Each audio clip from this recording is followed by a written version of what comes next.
Hey cultivators, welcome back to another video of Tales of Herding Gods and I hope कि आप लोग अच्छे और बहुत मज़े में होंगे। वीडियो में आगे बढ़ने से पहले अगर आपने इससे पहले का एपिसोड चेकआउट नहीं किया है तो पहले जाओ और उसे देख लो और अगर देख लिया है तो बिना किसी देरी के इस वीडियो को स्टार्ट करते हैं। जैसा कि हमने लास्ट एपिसोड में देखा था, नेशनल मास्टर खुद चिन्मू से मिलने आते हैं और चिन्मू को मारने की बात करते हैं। अब नॉवल में आगे वेई योंग हक्का बक्का रह गया। मुझे पता था कि जरूर कोई समस्या होगी।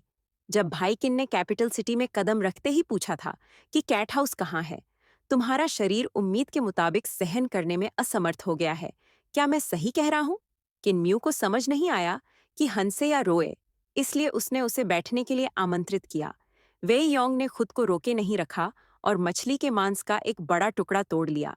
उसने उसे छका और मांस इतना फिसलन भरा था कि वह सीधा उसके गले से नीचे सरक गया और उसकी जीभ भी लगभग उसके पेट में चली गई। वह आश्चर्यचकित और प्रसन्न हुए बिना नहीं रह सका और प्रशंसा से बोला। फिर उसने धीमी और दबी हुई आवाज में कहा, पिछले कुछ महीनों से तुम उनकी कक्षाओं में नहीं आए हो। इससे सभी निदेशालय बहुत नाराज हैं। उन्होंने इंपीरियल एकेडमिशियन को अज्ञानी और अयोग्य बताया है और कहा है कि सम्राट को तुम्हारा दर्जा नहीं बढ़ाना चाहिए था। ठीक है, तुम्हें क्या हो गया? तुम इतने दुबले कैसे हो गए? मैंने अपनी कल्टीवेशन में गलती की थी और लगभग अपनी जान गंवा दी थी, किन म्यू ने कहा। मैं भाग्यशाली हूं कि मुझे समय पर इसका पता चल गया और अब मैं अपनी ऊर्जा पुनः प्राप्त कर रहा हूं। वेई योंग मुस्कुराया। तुम्हारी हिम्मत भी बहुत बड़ी है, बेतहाशा कल्टीवेशन करने की। मैं भी अब एक इंपीरियल स्कॉलर हूं और ड्यूक की जागीर में कुछ पद पर हूं। तुम्हें कौन सी गोलियां चाहिए? मैं ड्यूक की जागीर से कुछ गोलियां ले सकता हूं ताकि तुम अपना शरीर पूरा कर सको। किन म्यू ने अपना सिर हिलाया और कहा, जब मैं इस मछली को खा लूंगा तो मेरा शरीर ठीक हो जाएगा और मुझे स्प्रिट की गोलियां खाने की कोई आवश्यकता नहीं होगी। क्या तुम्हें पता है, चांसलर बा शान और ग्रैंड चांसलर गू ने राजधानी के बाहर आपस में लड़ाई की थी और एक दूसरे को लहूलुहान कर दिया था। यहां तक कि सम्राट भी घबरा गए थे। वह योंग को डकार आई और उसने कहा, मेरे पिता अन्य उच्च अधिकारियों के साथ झगड़े में मध्यस्थता करने गए थे और तभी उन्होंने झगड़ा बंद किया। मैं कुछ पूछताछ करने बाहर गया था और सुना कि सम्राट ने उन दोनों को कड़ी फटकार लगाने के लिए बुलाया है। जब मैंने इधर उधर पूछताछ पूरी कर ली, तभी मैं यहाँ मुफ्त में खाना खाने वापस आया। आपके लौटने से पहले चांसलर बा शान ने मुझे ढूंढ लिया था और कहा था कि वे मुझे एक अनुभव के लिए बाहर ले जाना चाहते हैं। मुझे लगता है, भाई वेई, खाते समय बात मत करो। कुछ ही देर बाद वेई योंग का यह मोटा ताजा नौजवान और भी मोटा हो गया और वह अब और खा नहीं पा रहा था। हालांकि उसने देखा कि किन म्यू अभी भी दिल खोलकर खा रहा था और मछली का हर टुकड़ा उसके पेट में जाने के साथ साथ उसका पेट बिल्कुल भी नहीं फूल रहा था। वेई योंग हैरान रह गया। जब उसने किन म्यू के दुबले पतले शरीर को ऐसे फैलते देखा जैसे उसमें हवा भर गई हो, तो उसने चुटकी काटी और पाया कि उसके शरीर में सारी मांसपेशियां थीं, जिससे वह और भी हैरान हो गया। जब यह विशाल मछली पूरी तरह से खत्म हो गई तो सिर्फ 10 गज लंबी एक विशाल मछली की हड्डी बची थी। किन्म्यू का शरीर सामान्य हो गया था और पहले से भी ज्यादा मजबूत लग रहा था, जिससे वेई योंग को लगातार ईर्ष्या हो रही थी। तुमने इतनी स्वादिष्ट मछली कहाँ से खरीदी? वेई योंग का मुंह अभी भी और खाने के लिए खुजला रहा था, लेकिन वह और नहीं खा सकता था, इसलिए उसने पूछा, मैंने राजधानी शहर के बाजार में इतनी बड़ी मछली कभी नहीं देखी और न ही मैंने कभी इतनी स्वादिष्ट मछली खाई है। मुझे निश्चित रूप से कुछ और खरीदना होगा और उन पर विशेष ध्यान देना होगा। किन म्यू ने उदासीनता से कहा। जेड ड्रैगन झील से निकाला गया। वेई योंग ने अपनी आंखें चौड़ी करके देखा और तुरंत पूछा, कौन सी जेड ड्रैगन झील? हमारे इंपीरियल कॉलेज में जो है। वेई योंग ने घबराकर कांपती आवाज में पूछा, हमारे इंपीरियल कॉलेज की जेड ड्रैगन झील? ये मछली जेड ड्रैगन झील की सबसे बड़ी मछलियों में से एक है। किन म्यू ने हुलिंगर की ओर देखा और हुलिंगर ने अपना सिर हिलाया। मैंने बिग ड्रैगन से एक विशाल मछली पकड़ने के लिए कहा था। जो उसने पकड़ी वह सबसे बड़ी थी। वेई योंग का चेहरा पीला पड़ गया और उसने शहतूत के पत्तों और शाखाओं को देखा जो पूरे आंगन में बिखरे पड़े थे। फिर उसने कांपती आवाज में फिर पूछा, जब मैं अभी वापस आया था तो मैंने स्कॉलर के निवास में महत्वाकांक्षा के पेड़ को एक ठूंठ के साथ छोड़ दिया था। क्या यह हो सकता है? उस शहतूत के पेड़ को महत्वाकांक्षा वृक्ष कहा जाता है? हुलिंगर ने आश्चर्य से कहा, इस पेड़ का कोई नाम भी है? वे योंग का चेहरा बुरी तरह सफेद पड़ गया और वह लड़खड़ाते हुए चलते हुए स्तब्ध होकर बुदबुदाया। जेड ड्रैगन पैलेस के मछली राजा को भूनने के लिए महत्वाकांक्षा के पेड़ को काट रहा हूँ। अगर मेरे कई सिर भी हों तो भी सम्राट के लिए उन्हें काटना काफी नहीं होगा। मैं यहाँ कभी नहीं आया, कभी नहीं आया। एक लोमड़ी दानव और एक ड्रैगन सिर वाला शेर जेड ड्रैगन झील में उत्पात मचा रहे हैं। उन्होंने न सिर्फ झील में स्नान किया बल्कि तुम्हें पीटा भी। गुलिनुआन अभी अभी महल से लौटा था और जेड ड्रैगन झील की रखवाली करने वाला ताओवादी शिकायत करने आगे आया। गुलिनुआन का दिल जोर जोर से कांप रहा था और वह चीख पड़ा। लाल ड्रैगन कार्प के बीच मछली राजा को उस ड्रैगन शेर ने पकड़ लिया। किस लोमड़ी दानव और ड्रैगन शेर की इतनी बड़ी हिम्मत है? मुझे इस पद पर आए अभी 1 महीना ही हुआ है और ऐसी नौबत आ गई। कौन मुझे तंग जूते पहना रहा है?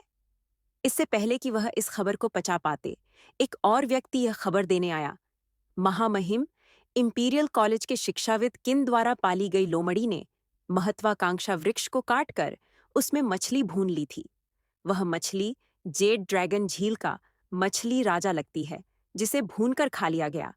इंपीरियल शिक्षाविद किन और इंपीरियल विद्वान वेई योंग अब मछली की हड्डियों को समेट रहे हैं और सबूत मिटाने की कोशिश कर रहे हैं। गुलिनुआन आश्चर्यचकित और प्रसन्न हुए बिना नहीं रह सका। इस बदमाश, मुझे चिंता थी कि मेरे पास इसके लिए मुश्किलें खड़ी करने का कोई तरीका नहीं है। अब यह कहा जा सकता है कि इसने खुद को मेरे दरवाजे पर पहुंचा दिया है। ये मामला इसके लिए 100 बार सिर कलम करने के लिए पर्याप्त है। अब बाशान, उस बेवकूफ की बोलती बंद हो जानी चाहिए। वह बहुत उत्साहित हो गया और तुरंत उठ खड़ा हुआ और बोला, चलो मेरे पीछे आओ और उन्हें गिरफ्तार करो। हमें ठोस सबूत और गवाहों की गवाही दोनों चाहिए। बस उन्हें न्याय मंदिर भेज दो ताकि वहां का अधिकारी उनसे पूछताछ करे और उनके पूरे परिवार को फांसी दे। फिर हम सम्राट को एक झापन भेजकर इस मामले की सूचना देंगे। वे योंग नामक स्कॉलर के बारे में क्या? उसे भी गिरफ्तार करो और किन म्यू के साथ उसे भी सजा दो। गुलिनुआन मुस्कुराया। मैं अभी भी यही कह रहा था कि मुझे तंग जूते कौन पहना रहा था, लेकिन अब जैसा कि मैं देख रहा हूँ, ये जूते तंग नहीं हैं, बल्कि बिल्कुल सही हैं। गुलिनुआन और बाकी लोग स्कॉलर के निवास में घुस गए, लेकिन उन्हें उसके आंगन में किनम्यू नहीं मिला। वहां सिर्फ एक लोमड़ी और एक ड्रैगन कलिन था जो खर्राटे ले रहा था। गुलिनुआन ने उस ड्रैगन कलिन को जगाया और पूछा, किन उपनाम वाला वह बदमाश कहाँ है? ड्रैगन कलिन ने अपना सिर उठाया और धीरे से जवाब देने से पहले उन पर एक नजर डाली। वह अभी भी यहाँ था। महल से लोग उसे आमंत्रित करने आए थे। क्या ऐसा हो सकता है कि सम्राट को इस मामले के बारे में पहले से ही पता था, इसलिए उसने उसका सिर काटने के लिए उसे महल में बुलाया था? गुलिनुआन हंसा। इस बदमाश के पास अभी भी मेरी जूनियर प्रोटेक्टर स्वॉर्ड है। इसका सिर काट देने से भी उसे आसानी से छोड़ दिया जाएगा। तुम लोग किस लिए इधर उधर घूम रहे हो? लोमड़ी और ड्रैगन कलिन को गिरफ्तार करो। मैं सम्राट के महल में जाकर खुद देखूंगा कि इस बदमाश की जान कैसे जाती है। इतना कहकर वह जल्दी से चला गया। उसके साथ आए कुछ चांसलर और जेड ड्रैगन झील की रखवाली कर रहे डाओइस्ट ने तुरंत एक जंजीर का इस्तेमाल करके उस ड्रैगन कलिन को जकड़ लिया। हुलिंगर भागना चाहती थी, लेकिन उसे भी पकड़ लिया गया। गुलिनुआन जोश से महल की ओर दौड़ा और सम्राट से मिलने का अनुरोध किया। कुछ ही देर बाद एक पहरेदार ने सूचना दी, महामहिम इंपीरियल गार्डन में है, लॉर्ड गू वहां जाए। गुलिनुआन हैरान था। इंपीरियल गार्डन में किन बउआ का सिर कलम करना? लगता है महाराज सचमुच बहुत नाराज हैं। जब वह इंपीरियल गार्डन में पहुंचा तो उसने हंसी की आवाज सुनी और गुलिनुआन हक्का बक्का रह गया। वह आगे बढ़ा और देखा कि सम्राट यानफेंग महारानी डोवगर का हाथ पकड़कर उनकी मदद कर रहे थे, जबकि कुछ अधिकारी उनके पीछे पीछे चल रहे थे। किन म्यू महारानी डोवगर के पीछे बाईं ओर खड़ा था और कुछ ऐसा कह रहा था जिससे महारानी डोवगर हंस पड़ी। सम्राट यानफेंग ने उसे देखा और हाथ हिलाकर उसे अपने पास बुलाया। फिर गर्मजोशी से पूछा, ऑफिशियल, आप यहाँ किस लिए आए हैं? गुलिनुआन एक पल के लिए झिझका और बोला, शिक्षाविद किन ने एक ड्रैगन कलिन को जेड ड्रैगन झील में कूदने दिया ताकि वह मछली राजा को खाने से पहले उसे पकड़ सके। जेड ड्रैगन झील शाही परिवार का पीने का स्थान है और रेड ड्रैगन कार्प शाही परिवार का शाही भोजन है। शिक्षाविद किन का इतना निर्लज्ज होना एक प्राणघातक अपराध है। मैं इसे छिपाने की हिम्मत नहीं कर सकता, इसलिए मैं सम्राट को इसकी सूचना देने आया हूँ। क्या सचमुच ऐसा कुछ हुआ था? सम्राट यानफेंग ने किनम्यू को देखा और पूछा, आधिकारिक किन को क्या कहना है? मैं सभ्यता के दायरे से बाहर का व्यक्ति हूँ और राजधानी शहर के नियमों के बारे में नहीं जानता था, इसलिए मैं असभ्य और उतावला रहा हूँ। किन म्यू ने कहा, मुझे नहीं पता था कि जेड ड्रैगन झील रॉयल फैमिली की संपत्ति है, और मुझे यह भी नहीं पता था कि मैं झील की मछलियां नहीं खा सकता। मैं बहुत दोषी हूँ और महाराज मुझे सजा दें। यह एक मृत्यु अपराध है। सम्राट यानफेंग ने उसकी ओर देखा और कहा, भले ही मैं तुम्हारी अहमियत समझता हूँ, लेकिन कानून तो कानून है। तुम चाहते हो कि मैं तुम्हारे साथ कैसा व्यवहार करूं? गुलिनुआन मुस्कुराया, महाराज, कानून के अनुसार आपको उसके पूरे परिवार को फांसी देनी होगी। महारानी डोवगर मुस्कुराई, सम्राट, मैं भी सोचती हूँ कि उस लिटिल डिवाइन डॉक्टर का सिर काट दिया जाना चाहिए। सम्राट यानफेंग थोड़ा स्तब्ध रह गए और मुस्कुराए। माँ ऐसा क्यों कहती है? महारानी डोवगर शांति से आगे बढ़ी और इत्मीनान से बोली, बेशक उसका सिर कलम कर देना चाहिए। अगर आप उस लिटिल डिवाइन डॉक्टर को मृत्युदंड नहीं देते, तो दुनिया कैसे जानेगी कि सम्राट एक मछली को इंसान से ज्यादा महत्व देता है? अगर आप शिक्षाविद किन को मृत्युदंड नहीं देते, तो दुनिया कैसे जानेगी कि सम्राट पानी को इंसान से ज्यादा महत्व देता है? जब आप उसे मृत्युदंड देंगे, तभी दुनिया के प्रतिभाशाली लोग यह जान पाएंगे कि सम्राट एक प्रतिष्ठित लिटिल डिवाइन डॉक्टर को मृत्युदंड देगा, जिसने मुझे सिर्फ एक निवाला पानी और एक मछली के लिए ठीक किया है। तभी उन्हें पता चलेगा कि सम्राट एक अयोग्य शासक है। सम्राट यानफेंग जोर से हंसे और हाथ हिलाकर कहा, लॉर्ड गु, आपको ऐसी छोटी छोटी बातों के लिए मुझे परेशान नहीं करना चाहिए। पीछे हट जाइए। गुलिनुआन हक्का बक्का रह गया। ये पीछे हटो, पीछे हटो। सम्राट यानफेंग ने हाथ हिलाकर कहा, तुमने जेड ड्रैगन झील की ठीक से रखवाली नहीं की, लेकिन मैं तुम्हें तुम्हारे अपराध की सजा नहीं दूंगा। आखिरकार तुम इंपीरियल कॉलेज में नए हो। आज तुमने जो किया है, उससे मेरा सिर दर्द कर रहा है। तुमने चांसलर बाशान से लड़ाई की और मुझे शर्मिंदा किया। अगर तुम जीत जाते तो भी कोई बात नहीं, लेकिन तुम नहीं जीते। एक ग्रैंड चांसलर चांसलर को नहीं हरा सकता। तुम्हारी वजह से मेरी इज्जत चली गई। बेहतर होगा कि तुम वापस लौटकर आत्मचिंतन करो। स्वीकार किया गया। गुलिनुआन को दुख हुआ और वह जाने ही वाला था कि किन म्यू ने कहा, लॉर्ड गु, मेरी लोमड़ी और वह ड्रैगन किलिन, कृपया उनके लिए चीजें मुश्किल न बनाएं। गुलिनुआन का दिल उछल पड़ा और उसने महारानी डोवगर को हंसते हुए सुना, मुझे लगता है कि वह हिम्मत भी नहीं करेगा। सही कहा सम्राट, आपने मुझे ठीक करने के लिए उस लिटिल डिवाइन डॉक्टर को पुरस्कृत नहीं किया। माँ, वह पहले से ही एक शाही शिक्षाविद है, 6ठे दर्जे का अधिकारी। मैं अब उसे और नहीं पाल सकता। आखिरकार वह अभी छोटा है। हम कुछ सालों बाद इस बारे में बात करेंगे। कहीं शाही दरबार के अधिकारी यह न कह दें कि मैं उसका पक्षधर हूँ। छोटे दिव्य चिकित्सक, मुझे उन दिलचस्प चीजों के बारे में और बताओ जब तुम छोटे थे। गुलिनुआन और आगे बढ़ा और महल से बाहर निकलकर इंपीरियल कॉलेज लौट गया। उसका पेट गुस्से से भरा हुआ था, लेकिन उसे बाहर निकालने का कोई रास्ता नहीं था। जेड ड्रैगन झील की रखवाली कर रहे ताऊवादी ने तुरंत आगे बढ़कर पूछा, महामहिम, क्या चोर को फांसी दे दी गई है?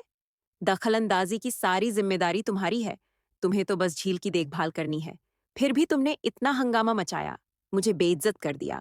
गुलिनवान ने उसे घूर कर देखा और चिल्लाया, उस लोमड़ी और ड्रैगन कलिन को छोड़ दो। झील की रखवाली कर रहे डाओइस्ट को बहुत गलत लगा। उसे समझ नहीं आ रहा था कि उसने क्या गलत किया है और गुलिनवान उस पर इतना गुस्सा क्यों हो गया, और वह बस हुलिंगर और ड्रैगन कलिन को छोड़ सका।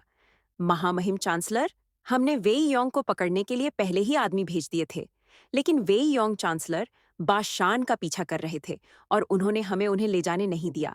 आपको क्या लगता है, वेई योंग की पृष्ठभूमि क्या है? वह ड्यूक वेई के परिवार से है। जब कोई परेशानी न हो तो उसकी तलाश मत करो। शाही उद्यान में महारानी डोवगर ने किन म्यू से कुछ देर और बातचीत की। फिर किन म्यू ने उनकी नब्ज देखी और कुछ दवाइयां लिखकर कहा, महारानी डोवगर, आप ठीक हो रही हैं। अब कोई छिपा हुआ खतरा नहीं बचा है। अच्छा। महारानी डोवगर मुस्कुराईं। परेशानी के लिए धन्यवाद, छोटे दिव्य चिकित्सक। किन म्यू जाने के लिए खड़ा हुआ। सम्राट यानफेंग मुस्कुराया। प्रिय मंत्री, रुकिए, मुझे आपसे कुछ बात करनी है। किन म्यू रुक गया और सम्राट यानफेंग उसके पास आए, हाथ हिलाते हुए, ताकि खोजे और महल की दासियां पीछे हट जाएं। वह मुस्कुराते हुए शाही उद्यान से बाहर चला गया। मेरे शाही शिक्षाविद, स्वर्गीय शैतान पंथ के पंथ गुरु, महान खंडहरों के परित्यक्त व्यक्ति, जेड फेस पॉइजन किंग के शिष्य, मंत्री किन की निश्चित रूप से कई पहचाने हैं। किन म्यू थोड़ा स्तब्ध रह गया और उसके कदम अनजाने में धीमे पड़ गए। अगर शाश्वत शांति के शाही उपदेशक को पता था कि वह स्वर्गीय शैतान पंथ का नया पंथ गुरु है, तो सम्राट यानफेंग को भी स्वाभाविक रूप से पता होना चाहिए था। सम्राट यानफेंग पहले ही बहुत दूर चले गए थे और उन्होंने पीछे मुड़कर पूछा, प्रिय मंत्री, आप हमारे साथ क्यों नहीं आ रहे हैं? किन म्यू जल्दी से उनके पास पहुंचा और मुस्कुराया। महाराज, आपके पास सौभाग्य की बाढ़ है, जो स्वर्ग को भर देती है। सम्राट यानफेंग हंसे। स्वर्गीय शैतान पंथ शैतानी मार्ग का नंबर 1 संप्रदाय है। नंबर 1 पवित्र भूमि है और उनके पंथ गुरु का स्वर्ग के पुत्र का शिष्य होना मेरे लिए सचमुच सौभाग्य की बाढ़ है, जो स्वर्ग को भर देती है। हालांकि यह एक सौभाग्य भी हो सकता है और एक विपत्ति भी। प्रिय मंत्री, किन, क्या आपको लगता है कि यह एक सौभाग्य है या एक विपत्ति? किनम्यू मुस्कुराया। महाराज, यदि दाओ संप्रदाय के दाओ गुरु आपके आगे झुक जाएं, तो महामहिम उन्हें कौन सा पद प्रदान करेंगे? सम्राट यानफेंग ने गंभीरता से कहा, दाओ संप्रदाय के दाओ मास्टर, इस दुनिया में धार्मिक मार्ग के प्रमुख, मैं उन्हें उच्च प्रथम श्रेणी का दर्जा दूंगा, जिससे उन्हें राजा कहा जा सके और पीढ़ी दर पीढ़ी यह उपाधि प्राप्त होती रहे। फिर किनम्यू ने पूछा, यदि ग्रेट थंडरक्लैप मठ का रुलाई महाराज के आगे झुक जाए, तो महाराज उसे कौन सा पद प्रदान करेंगे? सम्राट यानफेंग ने कहा, रूलाई बौद्ध मार्ग में सर्वश्रेष्ठ है और यदि वह शाही दरबार का अधिकारी बनने के लिए तैयार है, तो मैं उसे सर्वोच्च प्रथम दर्जा प्रदान करूंगा, जिससे उसे ज्येष्ठाधिकारी कहा जा सकेगा। किन म्यू ने कहा, शाश्वत शांति के 3 पवित्र स्थल, सम्राट दाओ संप्रदाय और द ग्रेट थंडरक्लैप संप्रदाय, गुरुओं को उच्च प्रथम श्रेणी का दर्जा देंगे, राजा बुलाएंगे और ज्येष्ठाधिकारी बनेंगे। हेवनली सेंट कल्ट भी एक पवित्र स्थल है और हेवनली सेंट कल्ट के कल्ट मास्टर ने समर्पण करने की पहल की थी। फिर भी महामहिम ने केवल एक अप्रस्तुत छठी श्रेणी प्रदान की और फिर भी पूछा कि यह सौभाग्य है या विपत्ति। क्या आप वफादार अधिकारियों और वफादारों को बुरी तरह निराश नहीं कर रहे हैं? सम्राट यानफेंग थोड़ा स्तब्ध रह गए और उन्होंने सिर हिलाया। आपकी बात तो वाजिब है। हालांकि मैं आपको तुरंत पदोन्नति नहीं दे सकता। आप अभी भी बहुत छोटे हैं। अगर मैं आपको सीधे पदोन्नत कर दूं, तो लोग गपशप करेंगे और आपकी पहचान का अंदाजा लगा लेंगे। किनम्यू सहमत हो गया। सम्राट यानफेंग एक पल के लिए चुप रहे। मुझे पता है कि आपके और गुलिनुआन के बीच कुछ मनमुटाव है, और यह भी कि आपने उसकी जूनियर प्रोटेक्टर सोर्ड छीन ली है। आप हेवनली डेविल कल्ट के कल्ट मास्टर हैं। आपको ज्यादा उदार होना चाहिए और उसे हमेशा तंग जूते न पहनाएं। उसे मैंने इंपीरियल कॉलेज में रखा है, और अगर आप उसे बहुत शर्मिंदा करेंगे, तो यह मुझे भी अच्छा नहीं लगेगा। किन म्यू को थोड़ा अन्याय महसूस हुआ। महाराज, मैं उसे तंग जूते पहनाने की हिम्मत कैसे कर सकता हूँ? सम्राट यानफेंग मुस्कुरा रहे थे, फिर भी मुस्कुराए नहीं। क्या तुमने आज उसे तंग जूते नहीं पहनाए? उसे मुश्किल में डाल दिया? तुम निश्चिंत रहो, कोई भी यह कहने की हिम्मत नहीं कर सकता कि वह इंपीरियल प्रिसेप्टर से भी ज्यादा साहसी है। अगर मैं उसका इस्तेमाल करने की हिम्मत करता हूँ, तो मैं तुम्हारा भी इस्तेमाल करने की हिम्मत करूंगा। तुम्हारे मन में किसी भी तरह का शक करने की जरूरत नहीं है। ठीक है, तुम पीछे हट सकते हो। किन म्यू महल से बाहर निकला और उसे ताजगी महसूस हुई। उसने गहरी सांस छोड़ी और पूरी तरह से शांत हो गया। चूंकि इटर्नल पीस इंपीरियल प्रिसेप्टर्स को, मतलब शाश्वत शांति के शाही उपदेशक को, उसकी पहचान पता थी, इसलिए अगर सम्राट यानफेंग को उसकी पहचान पता नहीं होती, तो वह थोड़ा चिंतित होता। अब चूंकि सम्राट और शाही उपदेशक दोनों को उसकी पहचान पता थी, इसलिए वह सुरक्षित रहेगा और उसे इस बात की चिंता नहीं होगी कि ये 2 बड़े लोग उस पर हाथ डालेंगे। 10 दिन बाद किनम्यू के पश्चिमी घर में ड्रैगन की लार से बदले गए सिक्कों का ढेर लग गया। चांसलर बा शान द्वारा वेई योंग और प्रिंस मिन्यू को अनुभव के लिए बाहर ले जाने से पहले वे सिक्कों से भरे कुछ थैले ले जाने के लिए उनके पश्चिमी घर गए। किन म्यू को इससे कोई आपत्ति नहीं थी, क्योंकि वह अमीर थे। इन कुछ दिनों के दौरान वह स्कारलेट फायर स्प्रिट पिल्स के साथ साथ एक और स्प्रिट पिल्स को भी रिफाइन करता था, जो जब भी वह खाली होता, उसकी आत्मा को पुनः भर देती थी।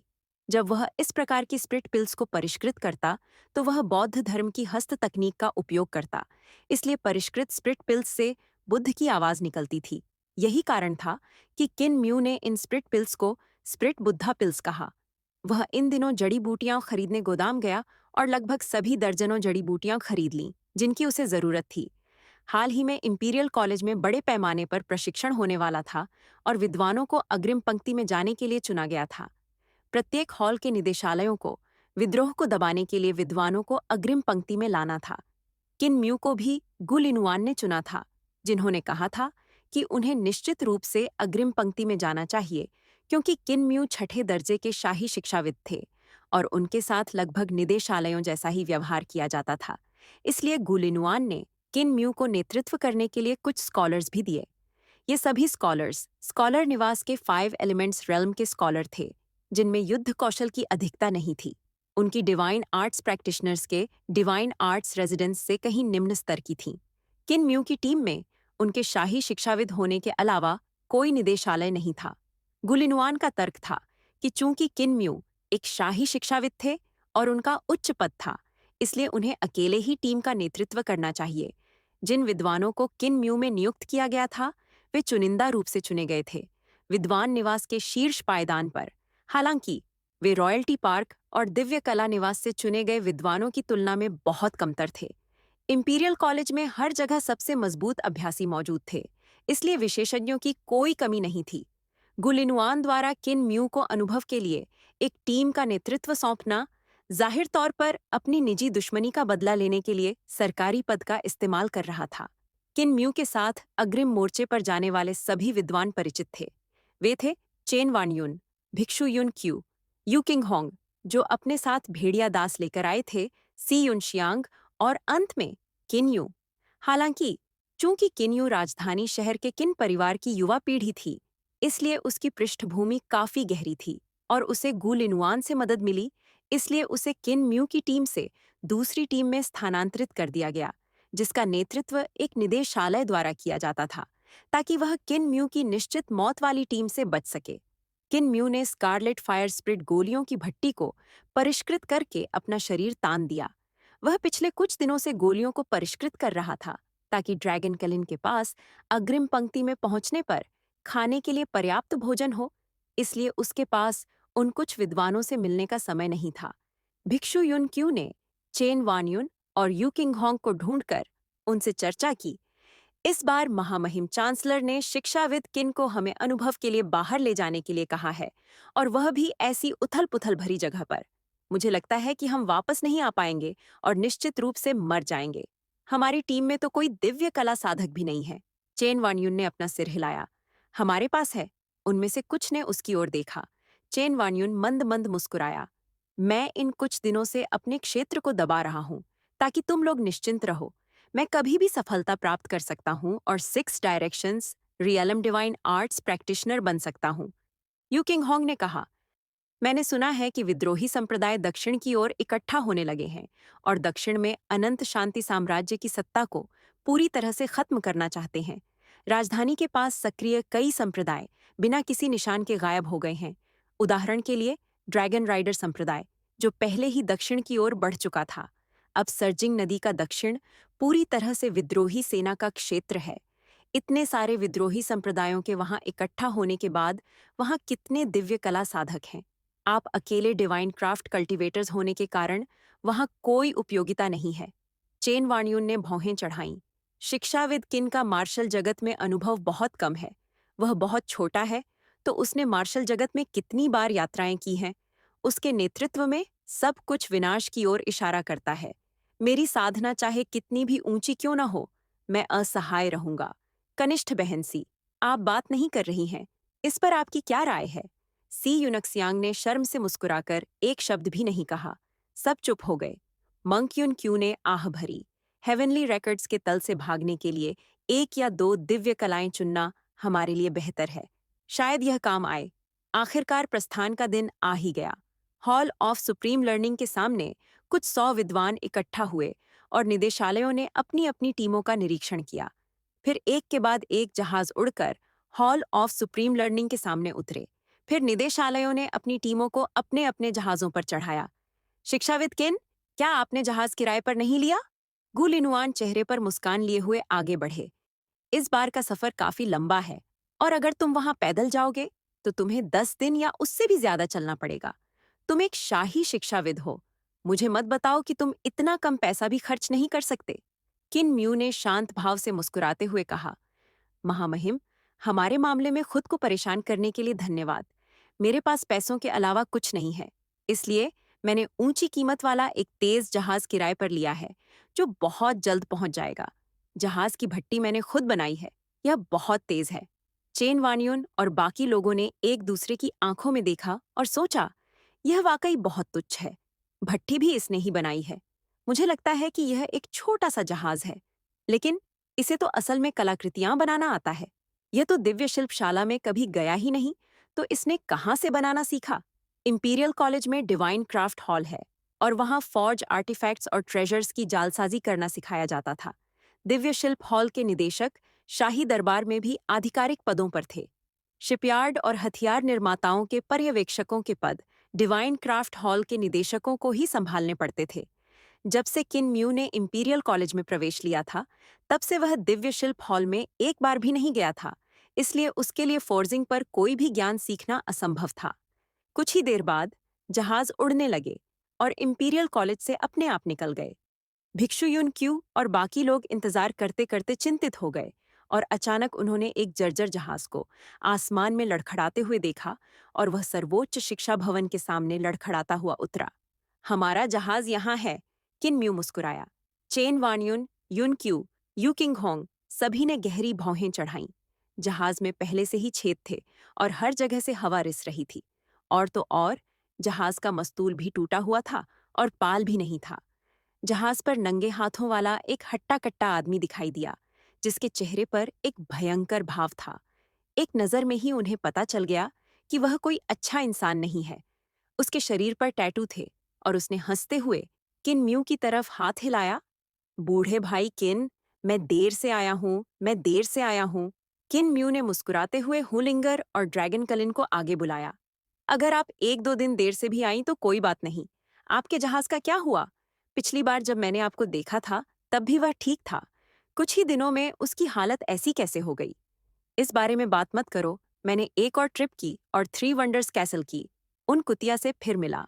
उन्होंने मुझे नुकसान पहुंचाने के लिए अपने कीड़े छोड़े, लेकिन मेरी स्पीड बहुत तेज थी, इसलिए हम कीड़ों के झुंड से टकरा गए और मेरे खजाने वाले जहाज को लगभग छलनी में बदल दिया।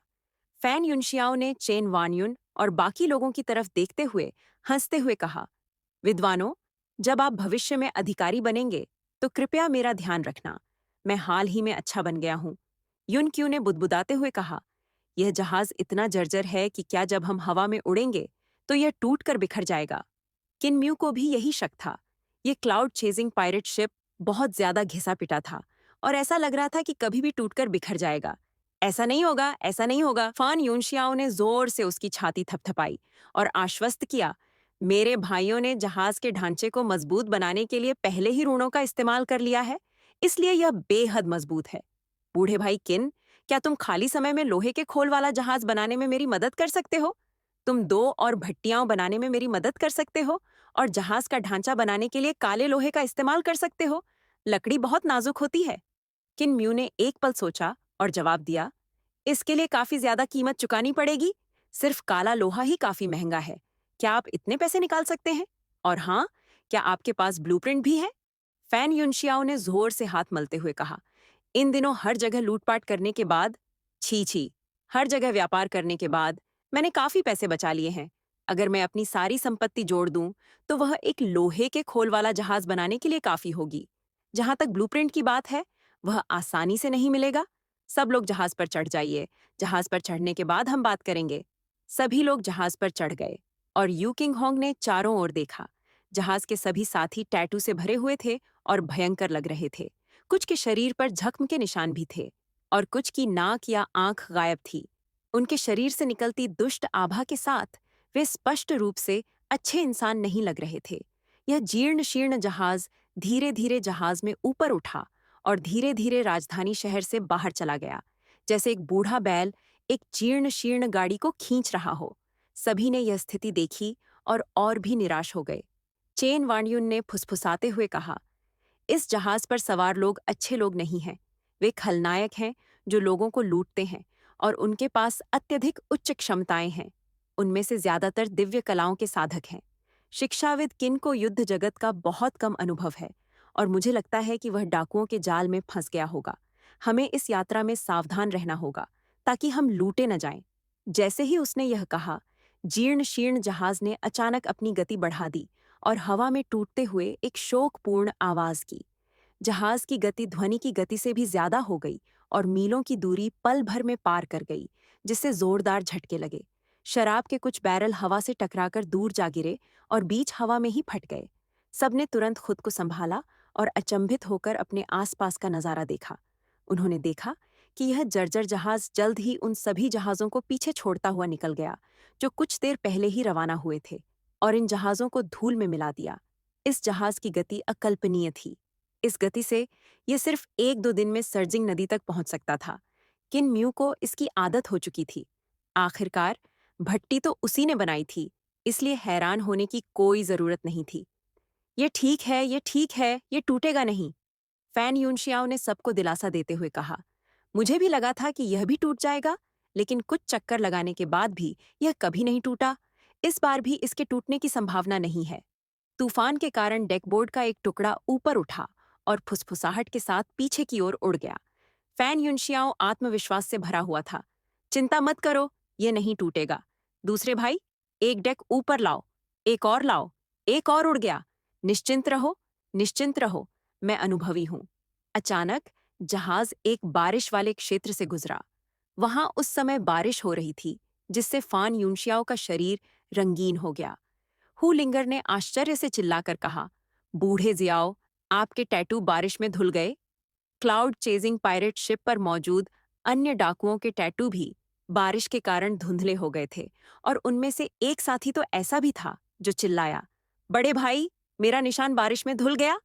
फैन युनशियाओ भी थोड़ा शर्मिंदा हुआ और बोला, जब आप बाद में उतरेंगे तो हम इसे फिर से रंगने के लिए चित्रकार ढूंढ लेंगे। खैर, हम सब ठीक हो गए हैं। लगता है अब हमें टैटू बनाने की कोई जरूरत नहीं है। दूसरे भाई, अपनी आंखों पर लगी पट्टी उतारो।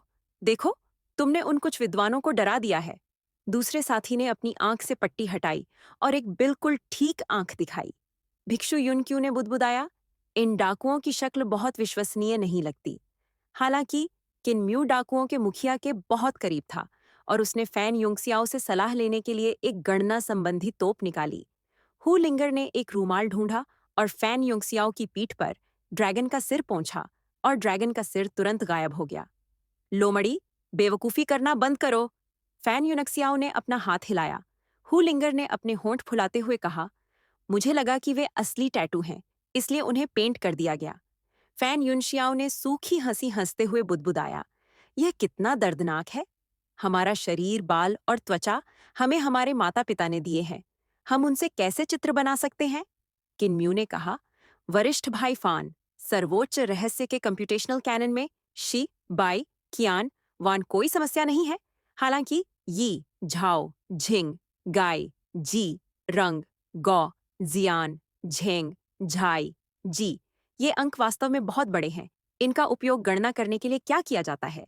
क्या इतने बड़े अंकों की आवश्यकता है? मैंने पहले भी दाव मास्टर से पूछा था, और दाव मास्टर ने कहा था कि उनका उपयोग अथाह गणना के लिए किया जाता है। फान युनशियाओ ने कहा, वान और यी के बीच वान प्रणाली है।